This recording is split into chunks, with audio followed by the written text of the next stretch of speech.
ETF index mutual funds నేర్చుకుని stock మార్కెట్లో రాణించాలనుకుంటున్నారా? వెంటనే ఈ నెంబర్కి కాల్ చేయండి. విమాన ప్రమాదం పెను విషాదాన్ని నింపింది. ఇప్పటి వరకు మనకు అందుతున్నటువంటి సమాచారం 270 మృతదేహాలు ఆసుపత్రికి చేరుకున్నట్టుగా తెలుస్తోంది. ఎందుకంటే ప్రమాద తీవ్రత ఏ స్థాయిలో ఉందో మనకి కనిపిస్తోంది. ముఖ్యంగా ఈ ప్రమాదం గురించి చర్చ వచ్చినప్పుడు ఇంత పెద్ద దేశ చరిత్రలో అతిపెద్ద విషాదంగా మిగిలిపోయినటువంటి ఈ విమాన ప్రమాదం జరిగినటువంటి చర్చలో ఈమె గురించి మనం ప్రత్యేకంగా మాట్లాడుకోవాలి. ఎందుకంటే విమానంలో 242 మంది ప్రయాణం చేస్తే కేవలం ఒక్కళ్ళే బతికి బయటపడిన పరిస్థితుంది. అతని పేరు విశ్వాస్ కుమార్ రమేష్, 40 సంవత్సరాలు. అతను సీట్ నెంబర్ 11A బుక్ చేసుకున్నాడు. ఎమర్జెన్సీ విండో సీట్ నుంచి అతను బయటపడి తన ప్రాణాలను దక్కించుకున్న పరిస్థితుంది. సో ఈమె గురించి కూడా మనం చర్చించాలి. ఈమె గురించి కూడా తప్పకుండా మాట్లాడుకోవాల్సిన అవసరం ఉంది. ఎందుకంటే ఈమె ఆలస్యం చేసింది విమానం ఎక్కడానికి. ఆ ఆలస్యమే తన ప్రాణాలు దక్కడానికి కారణమైంది. ఎందుకంటే ఈమె పేరు భూమి చౌహాన్. ఈమె అహ్మదాబాద్కు సంబంధించినటువంటి మహిళ. లండన్ నుంచి వెకేషన్ కోసం తన భర్తతో కలిసి లండన్లో ఉంటుంది. వెకేషన్ కోసం 2 సంవత్సరాల తర్వాత ఇండియాకు వచ్చింది, అహ్మదాబాద్కు వచ్చింది. అహ్మదాబాద్కు వచ్చిన తర్వాత ఇక్కడ వెకేషన్ పూర్తయిన తర్వాత మళ్ళీ లండన్కి ఏదైతే విమానం క్రాష్ అయిందో ఆ విమానం క్రాష్ అయినటువంటి ఆ విమానానికి ఈమె టికెట్ బుక్ చేసుకుంది. మధ్యాహ్నం 1:30 విమానంలో కూర్చుని ఉండాలి. అయితే ట్రాఫిక్లో ఇరుక్కుపోయింది భూమి చౌహాన్. తన భర్త దగ్గరికి మళ్ళీ వెళ్లేందుకు తను టికెట్ బుక్ చేసుకుంది. ఆ క్రాష్ అయిన విమానమే ఆ సీటే అందులో బుక్ చేసుకుంది. కానీ ట్రాఫిక్లో విపరీతంగా ఉండటం వల్ల చిక్కుకుపోయి 10 నిమిషాలు ఆలస్యంగా చేరుకుంది. లోపలికి ఎయిర్పోర్ట్లోకి వెళ్ళిన తర్వాత అధికారులు అనుమతించలేదు. మీరు ఆలస్యం అయిపోయారు, మీరు విమానం ఎక్కటానికి వీలు లేదని చెప్పి ఆమెను అక్కడే ఆపేసిన పరిస్థితుంది. నిరాశపడింది, నిరుత్సాహపడింది. 2 సంవత్సరాల తర్వాత మళ్ళీ నేను లండన్ నుంచి ఇక్కడికి వచ్చిన తర్వాత 2 సంవత్సరాలు వచ్చాను. ఇక్కడ ఫ్యామిలీతో అంతా బాగా ఎంజాయ్ చేశాను. మళ్ళీ తన భర్తను కలుసుకోవడానికి వెళ్తున్నాను. ఇక నేను ఎలాగూ ఈ విమానం నేను ఎక్కలేకపోతున్నాను, రేపు ఎల్లుండో మళ్ళీ టికెట్ బుక్ చేసుకోవాలని చెప్పి నిరాశతో ఆమె ఎయిర్పోర్ట్ నుంచి బయటకు వచ్చి మళ్ళీ తన కారులో ఇంటికి వెళ్ళే ప్రయత్నం చేస్తుండగా ఒక్కసారిగా ఒక పెద్ద శబ్దంతో విమాన ప్రమాదం జరిగింది. ఎందుకంటే ఈ విమానం ఎప్పుడైతే టేకాఫ్ అయిందో 1:38 టేకాఫ్ అయిన తర్వాత 30 సెకండ్ల వ్యవధిలోనే విమానం ఆ ఎయిర్పోర్ట్కి అతి సమీపంలో ప్రమాదం జరిగింది. ముందుగా ఒక చెట్టుని ఢీకొట్టింది.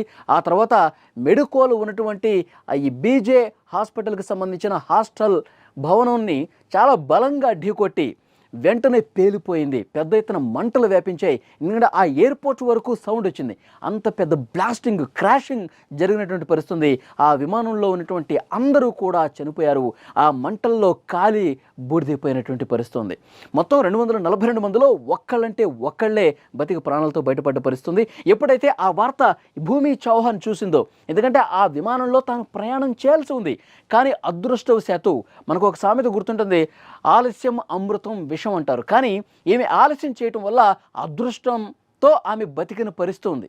ఇది రివర్స్ అయిపోయిందనమాట. తను ఇక్కడ ట్రాఫిక్లో చిక్కుకుపోవటం కావచ్చు, ఆ దేవుడు నన్ను కాపాడాడు. తాను గణపతి దేవుడిని బాగా కొలుస్తారు.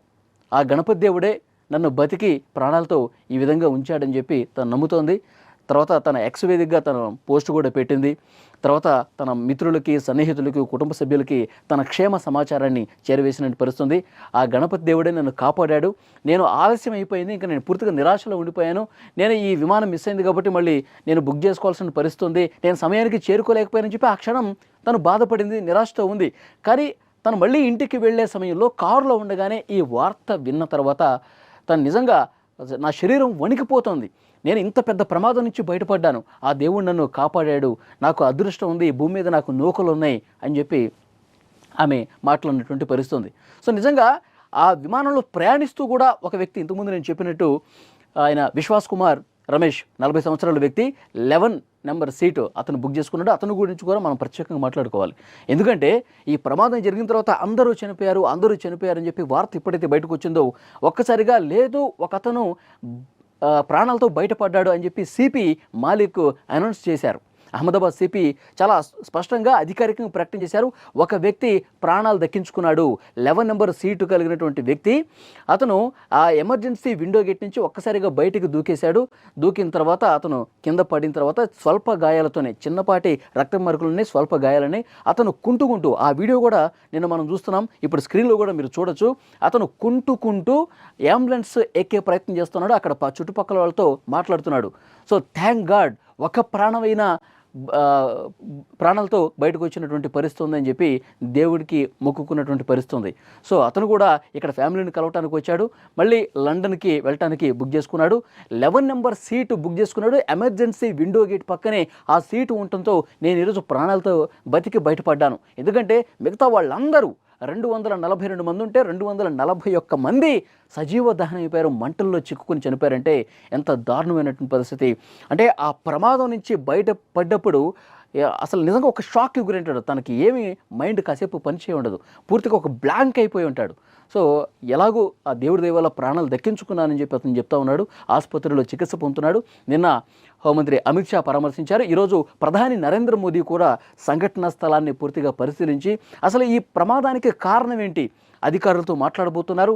నిష్పక్షపాతంగా దర్యాప్తు చేయండి, కారణం ఏంటి, ఇది సాంకేతిక సమస్య వల్ల ఈ ప్రమాదం జరిగిందా లేకపోతే వేరే కారణాలు ఏమన్నా ఉన్నాయా, ఇవన్నీ కూడా బయటికి రావాల్సి ఉంది. ఇప్పుడే అధికారులకు ఆదేశాలు జారీ చేశారు. నిష్పక్షపాతంగా విచారణ కూడా ప్రారంభమైనటువంటి పరిస్థితి ఉంది. సో ఇప్పుడు చర్చ అంతా ఒక విషయం గురించే జరుగుతుంది. అసలు ఈ ప్రమాదానికి సాంకేతిక సమస్య ఎందుకు ఉంటే, ఒకవేళ గుర్తించకపోవటానికి రీజన్ ఏంటి, దీని మీద పెద్ద ఎత్తున చర్చ జరుగుతోంది. సో వీళ్ళందరూ కొంత ప్రాణాలు దక్కించుకున్నారు. ఏమేమో విమానం ఎక్కకుండానే ఆలస్యం కావటం వల్ల ప్రాణాలు దక్కించుకుంది. ఒక అతను అదృష్టవశాత్తు ఆ విండో సీట్, ఎమర్జెన్సీ విండో ఏదైతుందో అక్కడి నుంచి దూకి ప్రాణాలు దక్కించుకున్నాడు. కేవలం 2 బతికిపోయిన పరిస్థితి ఉంది. కానీ ఇంత పెద్ద ప్రమాదం దేశ చరిత్రలోనే అత్యంత విషాదకర ప్రమాద ఘటనల్లో ఒకటిగా నిలిచిపోతుంది. ఇందులో గుజరాత్ మాజీ ముఖ్యమంత్రి విజయ్ రూపానీ కూడా ఉన్నారు. ఆయన గురించి మనం ప్రత్యేకంగా మాట్లాడుకోవాలి. మృదు స్వభావి, రాజకీయాల్లో తనదంటూ ఒక ప్రత్యేకమైన ముద్ర వేశారు. తన కుమార్తె అక్కడ లండన్లో ఉన్నారు, వారిని కలవటానికి వెళ్తూ ఉన్నారు విజయ్ రూపానీ. సో ముందుగా ఆయన ఈ విమానంలో లేడని చెప్పి కూడా ప్రచారం జరిగింది.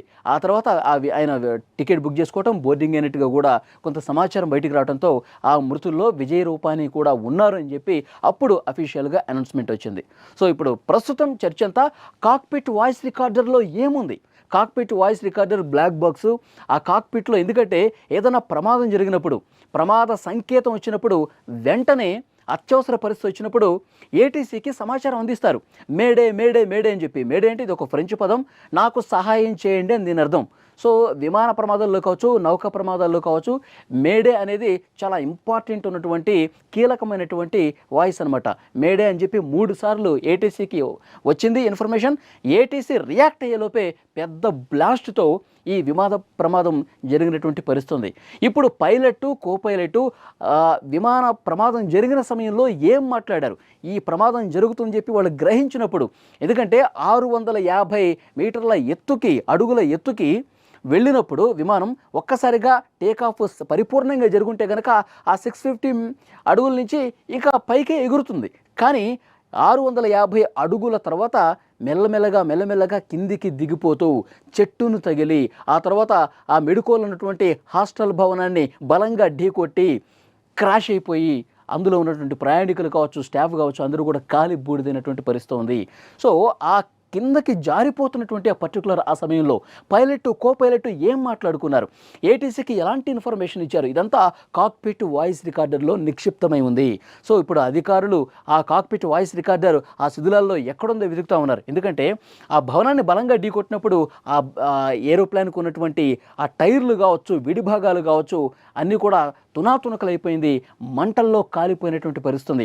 అంత పెద్ద ఎత్తున బ్లాస్ట్ ఎందుకు వచ్చింది, అంత విపరీతంగా మంటలు ఎందుకు వచ్చాయంటే దీనికి ప్రధానమైన కారణం అహ్మదాబాద్ నుంచి లండన్కు వెళుతోంది. అంటే దాదాపు కొన్ని వేల కిలోమీటర్ల దూరం కాబట్టి 1,25,000 లీటర్ల ఇంధనం ఉంది. మిగతా వాహనాల్లో ఇంధనానికి దీనికి తేడా ఏంటంటే విమానంలో వాడేటువంటి ఇంధనం చాలా పవర్ఫుల్ అనమాట, చాలా హైలీ ఫ్లేమబుల్. మంటలు విపరీతంగా వస్తాయి, కాలిపోతాయి అనమాట. చెట్లు కూడా పచ్చని చెట్లు కూడా మాడి మసైపోయేటువంటి పవర్ఫుల్ ఇంధనం విమానాల్లో వాడతారు. సో అలాంటిది మనిషి శరీరం పూర్తిగా కాలిపోయి బూడిదపై గుర్తుపట్టని స్థాయిలో బూడిదైపోయిన పరిస్థితి అంటే చాలా మృతదేహాలు అసలు కనిపించకుండా పోతున్నటువంటి పరిస్థితి అంత దారుణంగా ఉందంటే ఆ ఇంధనం అంత హైలీ ఫ్లేమబుల్ కాబట్టి, అంత పవర్ఫుల్ ఇంధనం కాబట్టి ఈ స్థాయిలో పెను విషాదం జరిగినటువంటి పరిస్థితి. సో డెఫినెట్గా 1,25,000 లీటర్ల ఇంధనం ఒక్కసారిగా మండేసరికి భవనాన్ని ఢీకొట్టిన తర్వాత నిప్పులు అక్కడ కక్కుతూ పూర్తిగా ఆ విమానం దగ్ధమైపోయినటువంటి పరిస్థితి. పెద్ద ఎత్తున పొగొచ్చింది.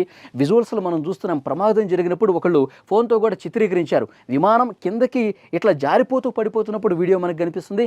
మంటలు వచ్చేటువంటి వీడియో కూడా మనం చూస్తున్నాం. పెద్ద ఎత్తున పొగలు అలుముకున్నాయి. అక్కడ ఏదైతే ఆ హాస్టల్ భవనాన్ని ఢీకొట్టిన ఆ ప్రాంతంలో కూడా అక్కడ ప్రత్యక్షంగా చూస్తున్న వాళ్ళు భయంతో పరుగులు పెట్టినటువంటి పరిస్థితి కూడా చూసాం. ఎందుకంటే అంత పెద్ద స్థాయిలో బ్లాస్ట్ జరిగింది. అంత పెద్ద ఎత్తున ఆకాశాన్ని తాకేటువంటి మంటలు చెలరేగినటువంటి పరిస్థితి. సో 241 మంది కూడా కాలి బూడిదైపోయారు, మసైపోయినటువంటి పరిస్థితి. వీళ్ళు మాత్రమే కాదు, ఆ భవనంలో ఎవరున్నారు? ఆ హాస్టల్ భవనంలో మెడికోలు ఉన్నారు. ప్రాక్టీస్ చేస్తున్నటువంటి వాళ్ళు, వాళ్ళ ఫ్యామిలీ మెంబర్స్ కూడా ఉన్నారు. 60 నుంచి 70 మంది వరకు ఉన్నారంట. సో వాళ్ళు కూడా అసలు వాళ్ళ లెక్క ఏంటో కూడా ఇంకా తెలియాల్సిన అవసరం ఉంది. 20 మందికి పైగా ఇప్పటివరకు చనిపోయినట్టుగా తెలుస్తుంది. ఇంకా వివరాలు రావాల్సి ఉంది. ఇంకా పూర్తిగా వెలుగు తీస్తూ ఉన్నారు. మృతదేహాలకు సంబంధించి DNA టెస్టులు చేస్తూ ఉన్నాయి. కుటుంబ సభ్యులకు అప్పగించాలంటే మృతదేహం గుర్తుపట్టలేని స్థితిలో ఉంది కాబట్టి వాళ్ళు DNA టెస్టులు చేస్తూ ఉన్నారు వాళ్ళ కుటుంబ సభ్యులకి అందించడానికి. ఇంకా ఈ మెడికోలు కూడా, ఈ డాక్టర్స్ కూడా 60 నుంచి 70 మందిలో ఎంతమంది క్షతగాత్రులు ఉన్నారో, ఎంతమంది వరకు బతికి బట్ట కట్టే పరిస్థితి ఉన్నది కూడా తెలియని సిచ్యువేషన్ ఉంది. సో ఇప్పటికే టాటా సంస్థ స్పందించింది. టాటా ఎయిర్లైన్స్ ₹1 కోటి ఎక్స్గ్రేషియా కూడా మృతుల కుటుంబాలకు ప్రకటించినటువంటి పరిస్థితి ఉంది. ఈరోజు ప్రధానమంత్రి సంఘటన స్థలాన్ని పరిశీలిస్తారు. ఆసుపత్రిలో చికిత్స పొందుతున్న ప్రాణాలతో బయటపడ్డ వ్యక్తి అతను కూడా పరామర్శించి కొన్ని వివరాలు తీసుకునేటువంటి అవకాశం కనిపిస్తుంది. ఇంకా డాక్టర్స్ కొంతమంది క్షతగాత్రులు ఉన్నారు, వాళ్ళను కూడా ప్రధానమంత్రి వాళ్ళ పరామర్శిస్తున్నారు. ఇంత పెద్ద విపత్తు నుంచి, ఇంత పెద్ద విషాదం నుంచి, ఇంత పెద్ద ప్రమాదం నుంచి భూమి చావ్లా ఈమె బతికి బయటపడ్డ పరిస్థితుంది. ఈ భూమి అహ్మదాబాద్లోనే ఉంటారు. అహ్మదాబాద్లోనే పుట్టి పెరిగారు. 2 సంవత్సరాల తర్వాత వెకేషన్ కోసం వచ్చారు. తన భర్తతో కలిసి లండన్లో ఉంటుంది. వెకేషన్ కోసం 2 ఏళ్ల తర్వాత లండన్ నుంచి ఈ భూమి చావ్లా అనేటువంటి మహిళ వచ్చారు. వెకేషన్ పూర్తయిపోయింది. తిరుగు ప్రయాణం అవుతున్నారు. ఈ ప్రమాదం జరిగినటువంటి విమానానికి మధ్యాహ్నం 1:30 బయలుదేరే విమానంలోనే టికెట్ ఏమి బుక్ చేసుకుంది. ప్రాణాలు దక్కించుకుంది. ఆలస్యం కావటం వల్ల ట్రాఫిక్ లేట్ అయిపోయిందని చెప్పి హడావుడిగా హరీబరీగా ఆమె సిగ్నల్ని, ప్రతి సిగ్నల్ దగ్గర నేను త్వరగా వెళ్ళిపోవాలి, ఎయిర్పోర్ట్కి త్వరగా వెళ్ళాలి, విమానం త్వరగా ఎక్కాలి, నా ఫ్లైట్ మిస్ అయిపోతుందని చెప్పి ఆందోళనతో ఆతురతో పడుతుంది. కానీ ఆ ఆందోళన, ఆ ఆతురత ఆమె ఏదైతే ఇబ్బంది పడుతూ ఉందో దాని వెనకాల ఆ లేట్ కావటం అనేది ఎంత మంచి చేసిందో చూడండి. ఆమె ఆ ఫ్లైట్ ఎక్కి ఉంటే గనక ఈరోజు ఈమె కూడా మృతుల లిస్టులో చేరేది. కానీ ఆ దేవుడే నన్ను బతికించాడు, నేను కొలిచే ఆ గణేశుడే బతికించాడని చెప్పి ఈమె ఆ బాడీ షేక్ అయిపోతుంది మాట్లాడుతున్నటువంటి వీడియో చూస్తుంటే. ఆ దేవుడు నన్ను బతికించాడు, మరొకసారి విమానంలో ప్రయాణం చేయాలంటే నా వెన్నులో వణుకు పుడుతుందని చెప్పి ఈమె మాట్లాడుతున్న పరిస్థితి. నిజంగా ఈమెకి అదృష్టం ఉంది, ఇంకా భూమి మీద నౌకలు ఉన్నాయి కాబట్టి బతికిందని చెప్పి వాళ్ళ కుటుంబ సభ్యులు కూడా చెప్తున్నారు. సో డెఫినెట్గా మరొక వ్యక్తి 11 నెంబర్ సీట్ దగ్గర ఉన్నటువంటి విశ్వాస్ కుమార్ రమేష్, 40 సంవత్సరాల వ్యక్తి. అతను కూడా లండన్లో ఉంటున్నాడు. ఇక్కడ భారతీయ సంతతికి సంబంధించినటువంటి వ్యక్తే. అతను కూడా ప్రాణాలు దక్కించుకున్నాడు. ఈరోజు అతన్ని పరామర్శిస్తారు ప్రధానమంత్రి మోదీ.